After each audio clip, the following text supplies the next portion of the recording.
I'm Pastor Chad, pastor here at the Table Church. How's your Saturday? And here in San Benito, we're getting ready for the winter storm. Not really. We're getting ready for some cold. Not really a storm. We are getting ready for some cold weather. I think I saw an extreme freeze warning, or a freeze warning. It's supposed to be for parts of the Rio Grande Valley here, and it might affect us, might not. Some places it'll be below 30, other places it'll be right around the freezing mark, so I guess we'll see. But for about 2 days, we get some pretty cold weather. So I hope you're making plans to be in church tomorrow with us. We'll be here at the Table Church beginning at 10:30. If you don't have a place that you call home, a church home, we'd love to see you at the Table Church because it's going to be great. For about an hour, just a little over an hour, we celebrate Jesus, just like we do every week, right here at the Table Church. We are in the middle of God Speaks, and this is our God Speaks devotional book. It's the 30-day challenge to read your Bible by Allison and Zach Zender. And by the way, they're with Red Letter Disciples. If you want to get on the internet, go to YouTube. There's all sorts of great stuff there. They also have a website. A lot of really good material from Allison and Zach there.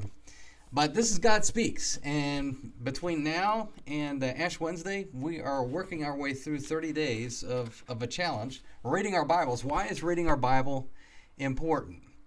And we're using 2 Timothy 3:16 and 17 as kind of our jumping off point for talking about all sorts of things that we learn in the Scriptures. Today, we actually started talking about this yesterday when we talk about the Scriptures being profitable for teaching. And that is what the Bible tells you about your identity.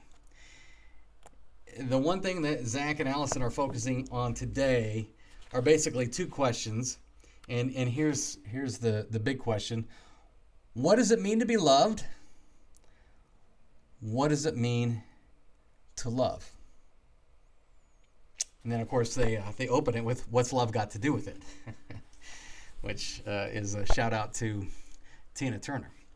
But what does it mean to love, and what does it mean to be loved? And that's what we're talking about today. Let me start with a question. Have you ever loved somebody and you knew that you were keeping score? You didn't say you were keeping score, but in the back of your mind, in this relationship, you're keeping score. Now, we find ourselves in that situation all sorts of times for all sorts of reasons. We're not going to outline all that stuff right now, but it's just interesting that we tend to, when we're in a relationship, that we tend to keep score. It reminds me, we talk about unconditional love, and we're going to talk about unconditional love here in a second, but when we start talking about unconditional love, a lot of us just raise our eyebrows because we don't believe it. One of the reasons why we don't believe it is because our love is conditional for the most part. In fact, I heard somebody say, if we were honest, there's even in those situations where we as human beings are in situations where it is unconditional love, there's probably, because of our sinful nature, still some conditions. But whatever, we talk about unconditional love, and a lot of it has to do with, let me get my phone here. A lot of it has to do with the fact that we don't experience it as much as we would like.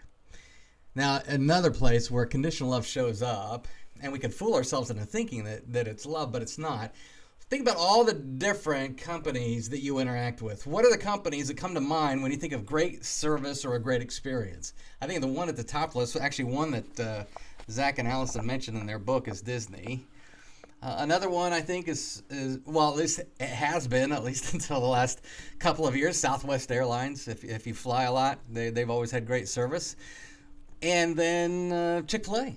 If you're in line at Chick-fil-A, you know what kind of great service that you get at Chick-fil-A. But we can start to talk about those things in terms of love. Here's the funny thing. The moment we stop spending our money with Disney, or the moment we stop spending our money with Southwest, or the moment that we stop spending money with Chick-fil-A, the love goes bye-bye. See, it's all transactional. we tend to think of love as transactional. Conditional love, transactional love, two sides of the same coin. And the danger is, I say it's a danger, but it is our human nature. It is our sinful nature. We bring this into the ways that we talk about God and his love. I've been in situations in which God's love is talked about as conditional. Or if it's talked about in unconditional, it's talked about in ways that we can't experience, or it's talked about in ways that are just outside of our ability to understand it, but we experience it in ways that are conditional. And a lot of it has to do with, you do this for God, he'll do this for you. You do this for God, you do this for you. Some of us claim we're not doing that, but then we say, in order for you to have a relationship with God, a good relationship, you have to stay on the straight and narrow. Yes, you're a Christian, but, and the moment you say but is the moment everything goes to conditional. Well, the Bible talks about God's love in a much different way. One of the greatest all-time great stories of the Bible. It's one of my favorites. It really is. I think here at the table, we've talked about it maybe once, but I talk about it quite often when somebody asks me, what does God's unconditional love look like? Obviously, we look to the cross, so that is the place. But if you're looking for another kind of story, Genesis 15. Genesis 15 has this really weird story. In fact, it was weird even by those days' standards, because being enacted is a covenant-making ceremony that was common in the ancient Near East. But this covenant-making ceremony in the ancient Near East, it goes down a little differently than it typically did in the ancient Near East. And what they would do in the ancient Near East when they were covenant-making is they would get an animal or two, they would cut the animal in half, and they'd put half the animal on a side, they'd spread it out on the ground, put half of an animal on one side, other half of an animal on the other side with an aisle in between. And then the two people that are making the covenant, the two people that are making the treaties, or the two people that are making the contract, it might even be a business contract, they walk through that aisle between the two. And the point is, if one of us fails to live up to the obligations of whatever's going down in this covenant, whatever the terms are that we've set, whether it's two kings that are coming to a peaceful conclusion, they have a treaty, or it's two businessmen who are binding themselves to a contract, they walk through those two the pieces of the dead animal, and what they're saying is, if I don't fulfill my terms of the contract, may it be like that dead animal. And so that shows up in Genesis 15, although it's a little different. And it goes down. God tells Abram, his name's Abram at the time, you slice up some animals, and one or two animals. And I think Abraham knows what's going to happen. We're gonna make a covenant. But it doesn't go down like Abram thinks it's going to go down. The Bible says the sun goes down, and God puts Abram into a deep, deep sleep. And then as the sun is going down on the horizon, there's a torch and a fire pot that show up. And it's the torch and the fire pot, God himself, who goes through the aisle, goes down the aisle, goes through the pieces of the animal by himself. And the whole point is, Abram, he can't. He doesn't wake up. He doesn't get up and walk through the pieces. And what's funny is, because he doesn't get up and walk through the pieces, it's also as if he's dead, because that was the other thing. If you don't do this, then you might as well become one of the dead animals. Abram doesn't.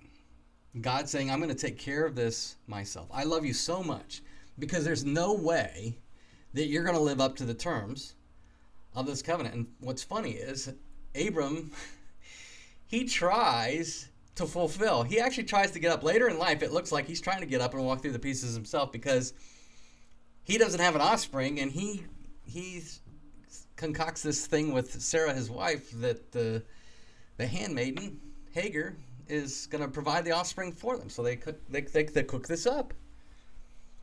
In doing so, he's actually covenant breaking, making God's point. Abram can't do this. He'll never be able to do this. That's been the point all along. When God promised that he was going to send somebody to fix the sin problem back in Genesis chapter 3, he's saying to Adam and Eve even, I'm going to do this. He's saying it again to Abram. I'm going to do this. This is all going to be me. And if you're Israel, you're looking at that and you're like, oh yeah, that the torch in the fire pot. We know what that is. That's the pillar cloud. That's the pillar of fire we see at night. That's God's presence among us. That's God walking with us in covenant. But here's something that's fascinating. In Genesis 17, a couple chapters later, this is all part of the same covenant. God elaborates on what's going on here in Genesis 15 by saying, this is an everlasting covenant. That right there is that unconditional idea. God talks about his covenant being everlasting. In Jeremiah 31:3, the same phrase is used, only this time it's not everlasting covenant, it's everlasting love. I have loved you with an everlasting love. The great thing about that we don't think about, when we think about the word everlasting, is we tend to think, oh yeah, Jesus is going to love me forever down the road. Yeah, all right, yeah, he is. It's going to last forever. But that word everlasting goes both directions. It's another word for eternity. So it's going forward, but it's also going backward, which means there's never been a moment that Jesus doesn't love you. Have you ever thought about that? Never been a moment that Jesus doesn't love you. It's everlasting. And it's all found in that story in Genesis 15 with the torch and the fire pot, which is why we can say that God's love for you is unconditional. God's love for you is unstoppable. You hear me say this all the time. And I intentionally try to make sure that at some point during that 1 hour that I invited you to tomorrow, that 1 hour on Sundays when we're together, that at some point I'm reminding us all of that, including myself, because it's easy to forget. We are born to be loved. In fact, the chief end of all of us is to be loved by Jesus. Grew up being told that our chief end is to glorify God and enjoy him forever. That is law. Our chief end is to be loved. We were created. You were created. I was created so that Jesus would love us. The purpose for our being here is for Jesus to love us. The purpose for you being here and me being here. That's our chief end.